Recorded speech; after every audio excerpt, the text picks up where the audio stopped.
Bapak Ibu Saudara, kita melanjutkan terus pelajaran kita tentang tema perjalanan kehidupan.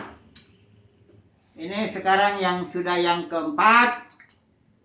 Yang pertama kita sudah bicara tentang Ayub, ya, tentang Israel, Abraham. Kali ini kita akan bicara tentang perjalanan kehidupan Nabi Yeremia, ya. Karena ini contoh-contoh kita harus pakai karena untuk mengerti sesuatu lebih mudah kalau ada contohnya, ya. Kita ulang sedikit dulu perjalanan kehidupan ini yang disutradarai oleh Bapa kita di sorga. Jadi dalam Kejadian 1 ayat 26-28 firman Tuhan mengatakan, baiklah kita menjadikan manusia serupa dan segambar dengan kita. Itu Bapa di sorga berbicara, ya, dia pakai istilah kita, itu sedang bicara, ya, katakanlah Dewan Musyawarah Ilahi, ya. Bapa kita itu, Elohim kita itu keluarga. Saya lebih senang pakai istilah Elohim kita keluarga, ya. Dan ini Bapa yang punya rencana bilang, baiklah kita menjadikan manusia serupa dan segambar dengan kita, yang nomor satu. Yang kedua, supaya mereka berkuasa, berotoritas, mengatur, memerintah, ya. Bahkan dikatakan taklukkanlah, menaklukkan, itu istilah Ibrani kabas, kita sudah tahu, menginjak. Artinya ada musuh-musuh yang harus ditaklukkan dalam kehidupan ini.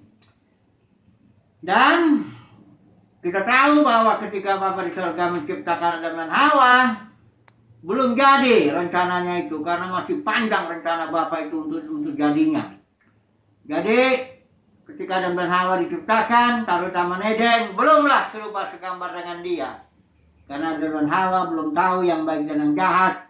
Adam dan Hawa juga belum beranak cucu, belum menguasai bumi ini. Masih banyak yang harus dikerjakan, ya, kepada manusia ini.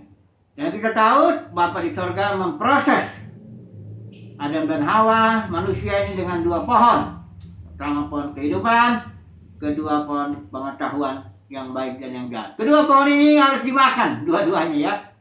Yang pertama dimakan di Taman Eden. Yang kedua nanti ketika Yesus datang, aku datang supaya mereka mempunyai hidup, itulah pohon kehidupan, supaya dimakan di situ. Yesus bilang, barang siapa yang percaya kepadaku, atau barang siapa yang makan aku, dia akan memperoleh hidup. Jadi tujuan daripada proses ini, kita tahu nantinya pada akhirnya Bapa menjadi semua dalam semua. Ya, memang ada dosa karena memakan kejatuhan itu, makan buah pohon pengetahuan itu, dan upah dosa maut. Tapi 1 Korintus 15 mengatakan bahwa musuh terakhir akan ditaklukkan, yaitu maut. Dan barulah akhirnya Bapa menjadi semua dalam semua. Jadi ini satu proses yang panjang, berjaman-jaman, ya, beberapa dispensasi rencana Bapa ini baru genap, ya.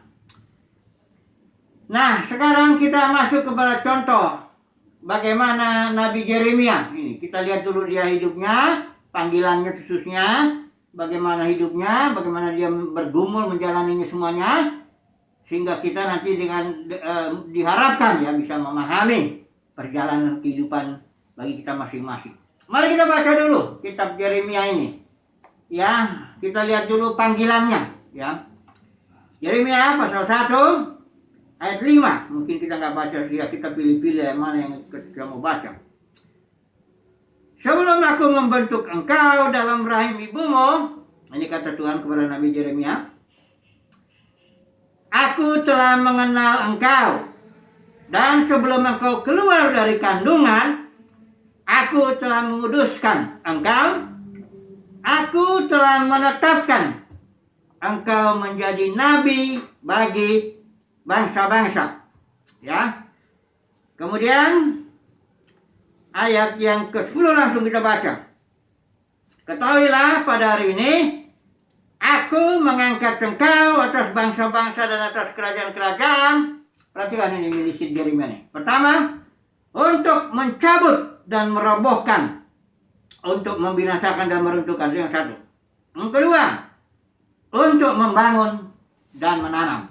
Jadi ministry Yeremia yang panjang kurang lebih itu nanti kita lihat ada 50 tahun itu sebenarnya.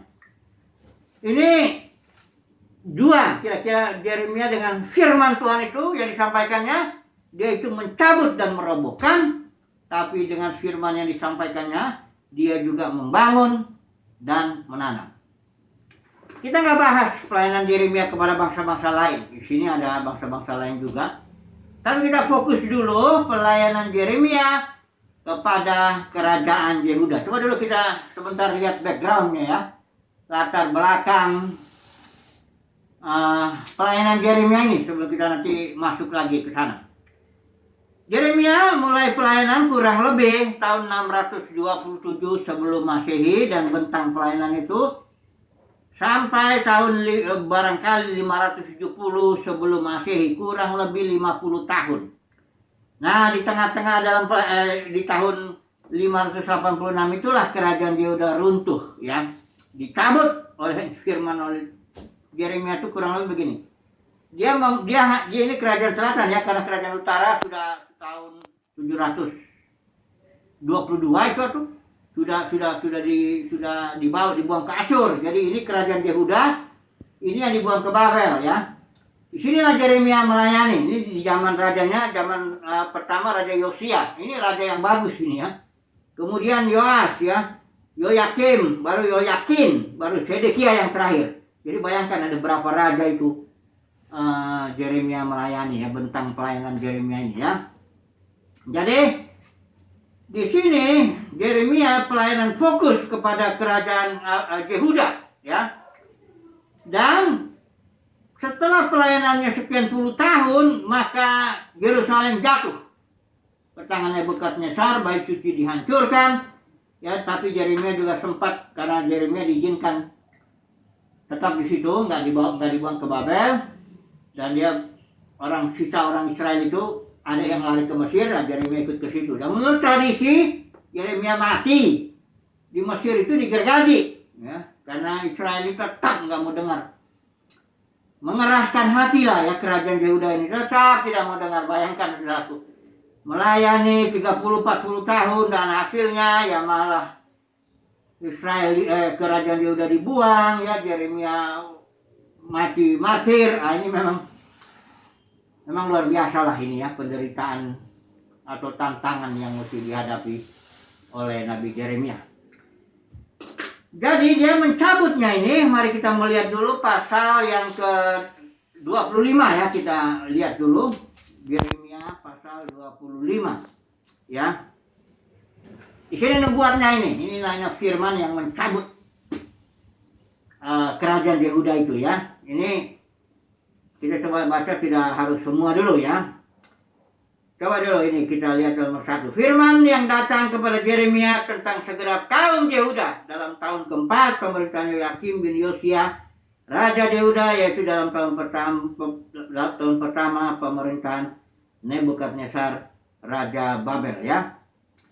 Ini pasal 3 pembukanya dulu ya. Sejak dari tahun yang ke-13 pemerintahan Yosia bin Amon Raja Yehuda sampai hari ini, jadi sudah 23 tahun lamanya firman Tuhan datang kepadaku, dan terus menerus aku mengucapkannya kepadamu, tetapi kamu tidak mau mendengarkannya ya. Bayangkan ini, Nabi Yeremia 23 tahun sebelum diputuskanlah kerajaan Yehuda ini dicabut ya. 70 tahun di sini divonis dia.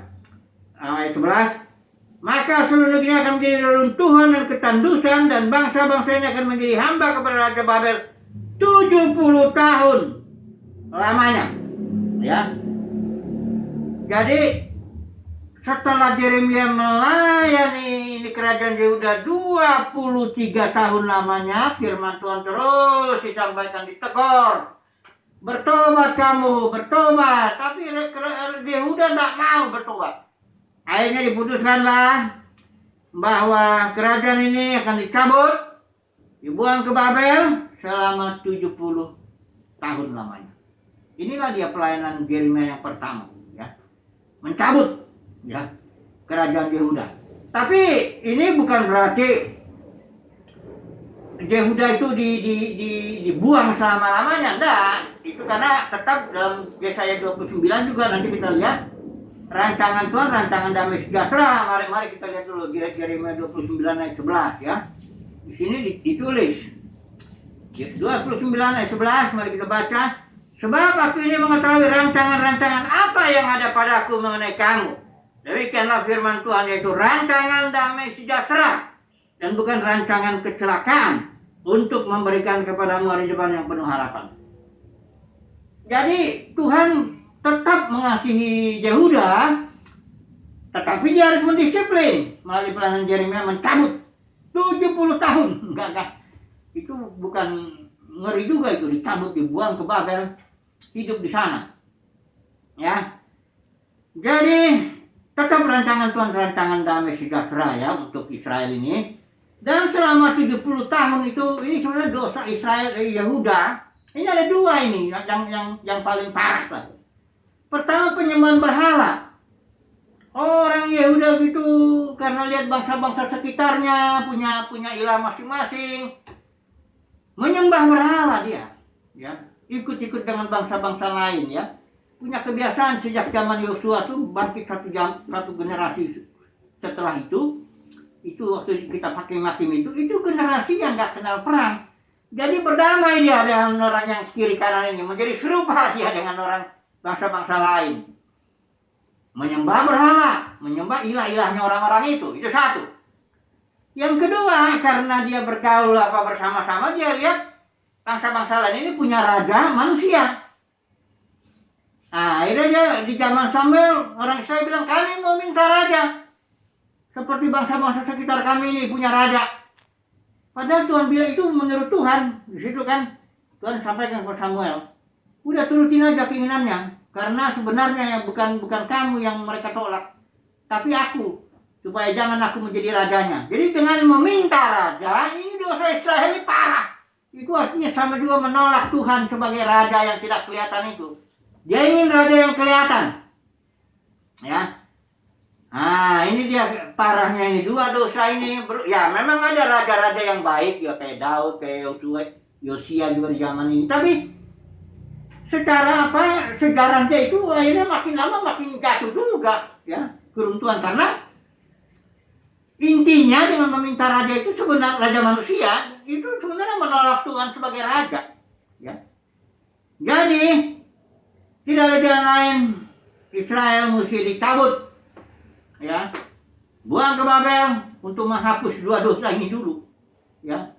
Setelah Israel pulang, kita tahu ya 3 rombongan itu Zerubabel, itu Ezra, Nehemia. Barulah Israel itu tidak pernah sejak situ Israel tidak pernah nyembah berhala lagi. Mereka senang Taurat Tuhan, ya. Jadi ada hasilnya lah ya, dibuang 70 tahun itu ada hasilnya, jelas. Karena memang rancangan Tuhan itu rancangan damai sejahtera, ya. Nah, ini yang satu, tahu. Yang kedua, menanam.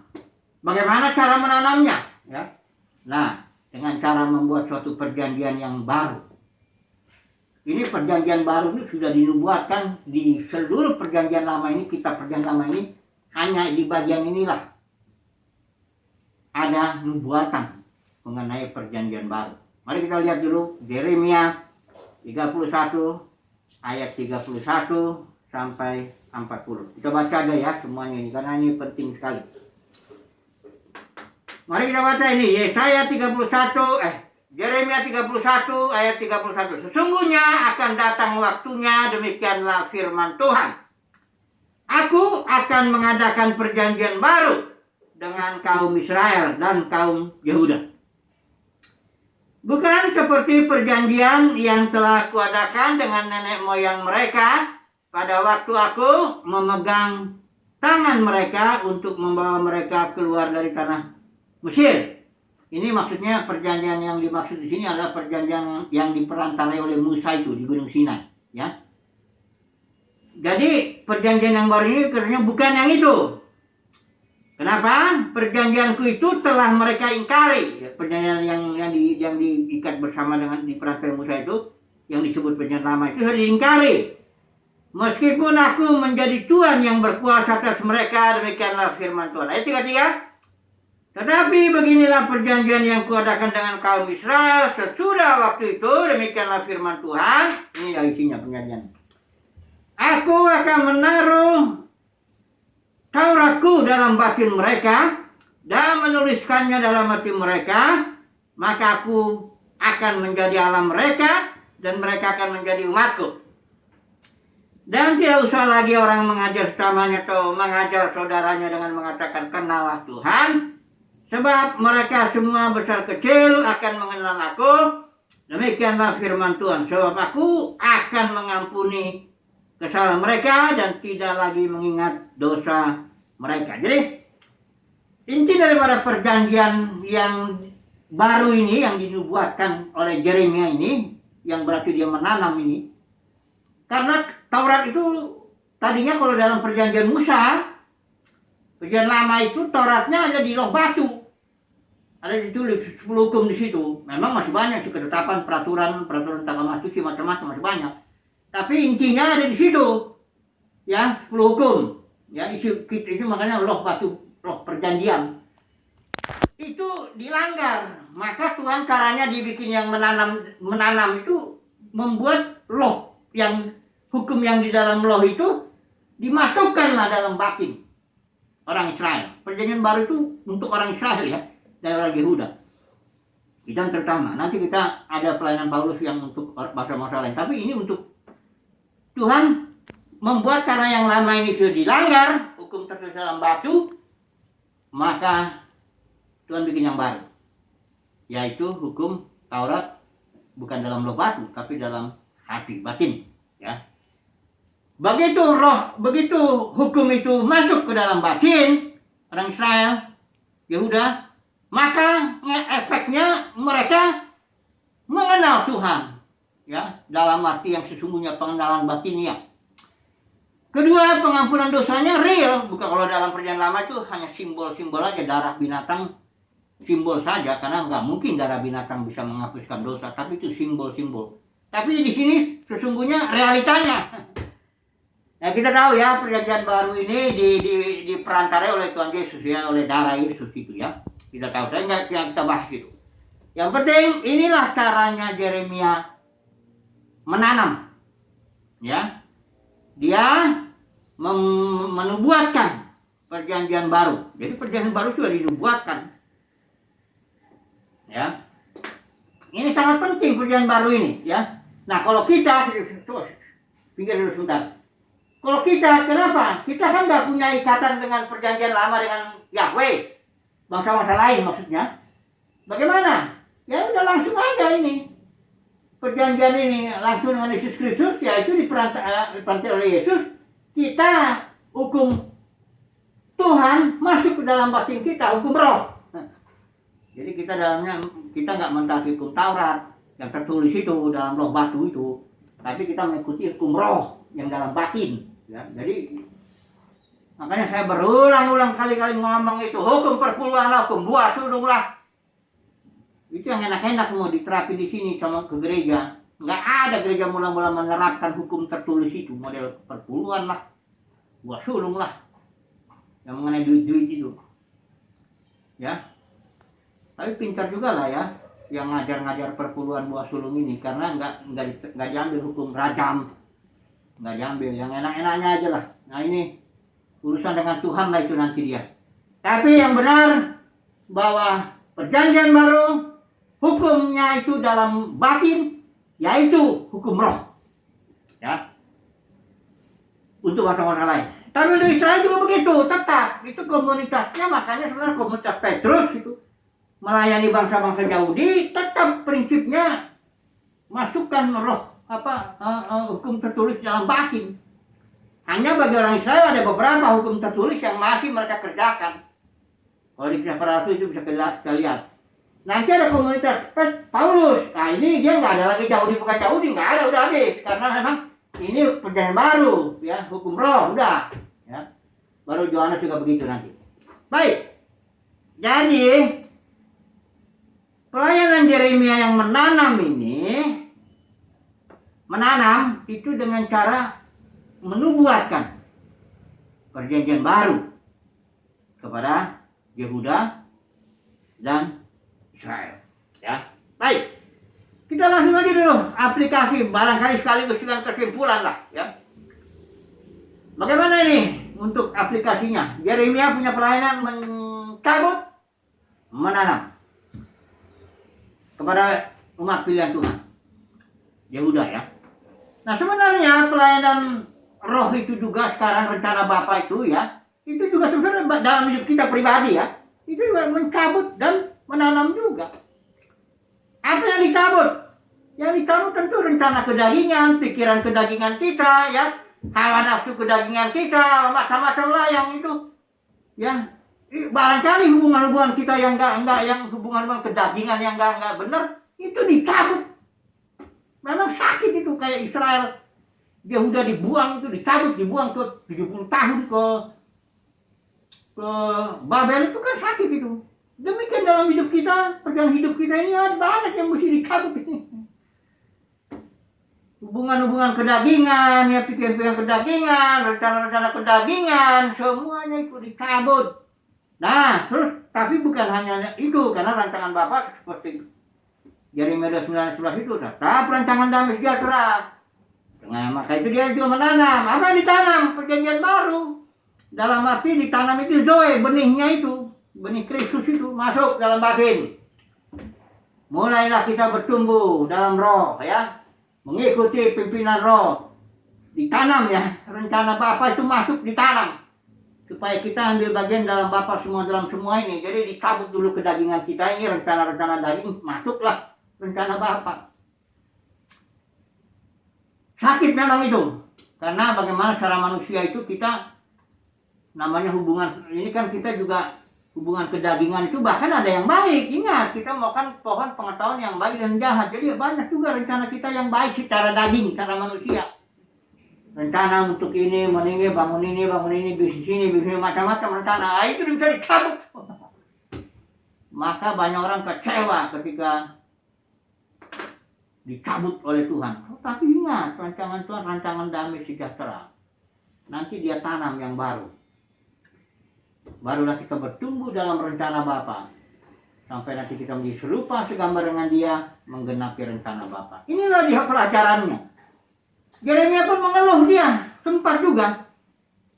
Bahkan dia sempat bilang, Tuhan, engkau seperti sungai yang curang bagiku. Ya, Yeremia tertekan oleh karena setiap kali dia ngomong terpaksa konflik. Sampai akhirnya kita tahu hidupnya, kan Israel, Yehuda nggak mau dengar dia. Itu persoalannya. Jadi pelayanannya ya menyusahkan, ya. Tapi dia akhirnya ya belajar bernyanyilah bagi Tuhan, ya, ada kitab peratapan itu, memujilah Tuhan lah. Jadi kesimpulan yang berikut, mari kita belajar menerimalah peranan kita dalam perjalanan kehidupan ini yang disutradara oleh Bapa. Setiap kita punya peranan yang beda, ministry yang beda, cara mencabut Tuhan yang beda, cara menanamnya beda. Pokoknya semuanya beda. Kita ini unik. Maka jangan jadi lihat-lihat orang lain, enak deh kehidupan dia, perjalanan hidupnya kayaknya kok lancar-lancar, sementara saya ini kok nyangkut sana, nyangkut sini, kebentur sini, kebentur itu. Terus mulai mengeluh, hati-hati, saudara. Kita ini beda, ya, semuanya beda, gak ada yang sama, muka kita pun gak ada yang sama. Jadi jangan lihat-lihat orang lah, biarlah orang punya perjalanan hidupnya sendiri. Kita punya perjalanan hidup kita sendiri. Kalau ada orang gak ngerti, kok kamu gitu sih? Perjalanan hidupmu bagus. Itu tandanya bahwa perjalanan hidup itu milik kita, bukan milik dia. Bahkan suami istri pasangan dia gak ngerti, masing-masing perjalanan hidupnya beda juga. Jadi jangan ingin dimengerti juga itu sama orang lain, perjalanan hidup kita. Ya, ini milik kita. Saya kaget kalau nanti ada orang kok bisa ngerti saya sepenuhnya. Jangan-jangan udah ketuker nih. Saya mencuri perjalanan hidup dia. Ya. Jadi normal lah kalau orang nggak ngerti kita. Baguslah itu. Karena ini perjalanan hidupku, bukan perjalanan hidupmu. Wajarlah itu. Kau nggak harus ngerti. Jadi biarlah aku menjadi diriku sendiri. Biarlah aku menjadi berperan sebagaimana aku yang ditetapkan Tuhan. Nah ini dia, Bapak Saudara, ya. Pelajarannya dalam renung-renungkanlah, ya. Yang membuat kalau kita memahami ini, kita akan mengalami rasa ya puas lah ya. Puji Tuhan lah. Aku menjadi sebagaimana aku ada ini, ku jalankanlah ini sesuai kasih karunia Tuhan. Puji Tuhan. Haleluya. Amin.